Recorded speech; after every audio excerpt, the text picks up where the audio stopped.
The affinity of an atom's nucleus for its outermost electron is called electronegativity. So, atoms whose nuclei hold on tightly to outer electrons have high electronegativity values. Therefore, in periodic table the electronegativity values tends to decrease from right to left. The water molecule is made of an oxygen atom and two hydrogen atom, however, due to high electronegativity value of oxygen. Compared to hydrogen, oxygen although makes a bond share electrons with hydrogen, but keeps those electrons closer to itself. So being a covalent bond, but holding bond electrons close requires a partial negative charge on oxygen, and hydrogen gets a partial positive charge. This non-uniform charge distribution gives water its very interesting properties. A molecule with an uneven distribution of charge is described as being polar, and opposite charges attract each other, so every water molecule is going to attract other neighboring water molecules. This type of interactions from partial charges are called hydrogen bonds.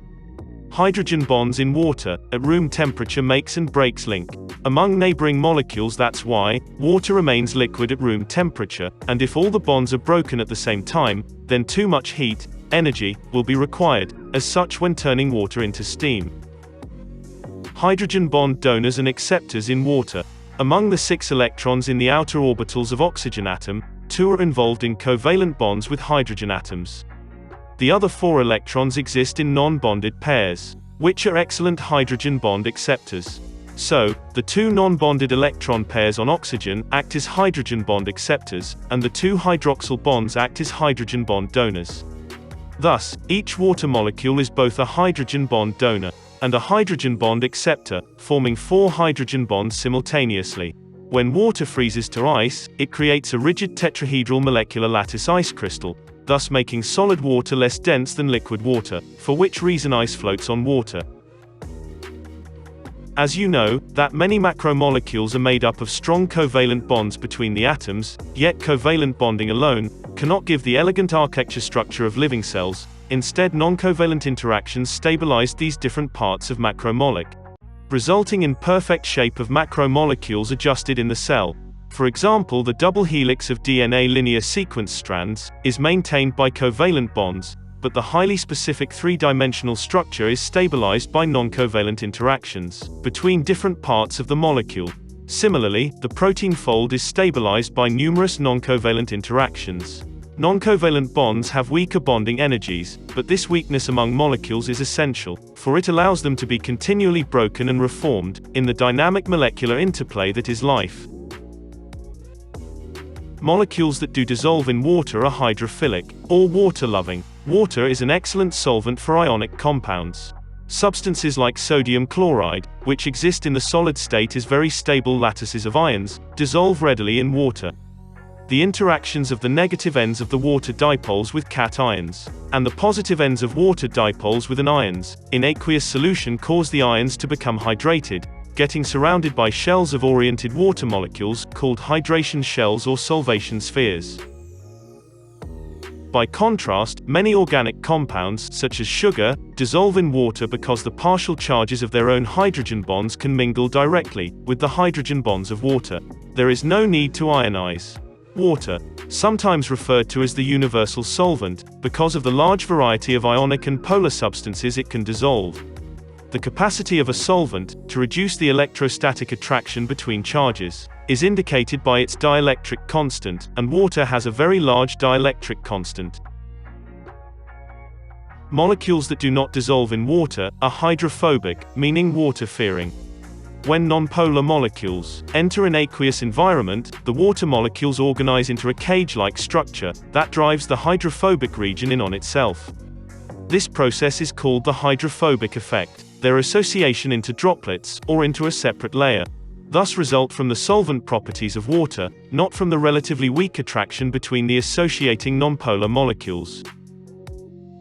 A molecule is amphipathic if some parts of the molecular surface are significantly hydrophilic, and other parts of the surface are significantly hydrophobic. Such amphipathic substances include fatty acids, detergents, and lipids. This class of amphipathic molecules has a head group that is strongly hydrophilic, coupled to a hydrophobic tail, usually a hydrocarbon. When we attempt to dissolve them in water, these substances form one or more structures. Osmosis is the principal cause of water flow across cellular membranes, and a driving force in numerous living processes.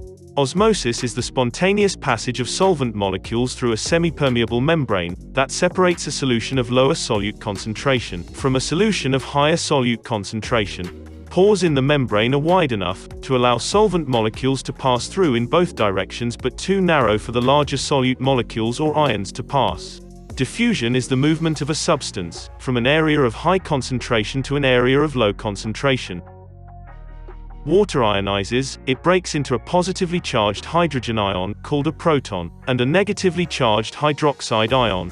Bronsted-Lowry stated that acids are proton donors, and bases are proton acceptors.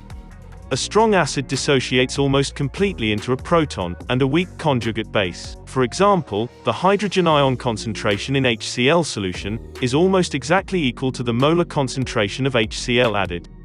Conjugate base is the substance that can accept a proton to reform the acid. In an aqueous solution of a weak acid, there is a measurable equilibrium between the acid and its conjugate base. Most of the acidic and basic substances encountered in biochemistry are weak acids or weak bases, which dissociate only partially. In pure water, proton joins to a water molecule, making hydronium.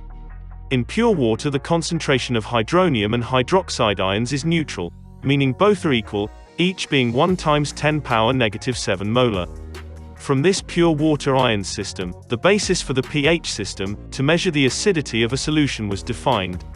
If the hydrogen ion concentration is increased, the pH goes down, and if the hydroxyl ion concentration is increased, then the pH goes up.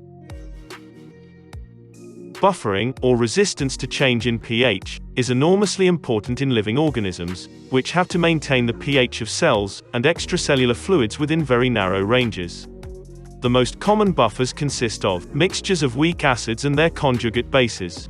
The capacity of a buffer to maintain a specific pH depends on 2 factors. 1. The molar concentration of the acid conjugate base pair, and 2. The ratio of their concentrations. In other words, the more molecules of buffer present, the more hydrogen ions and hydroxyl ions can be absorbed, without significantly changing the pH.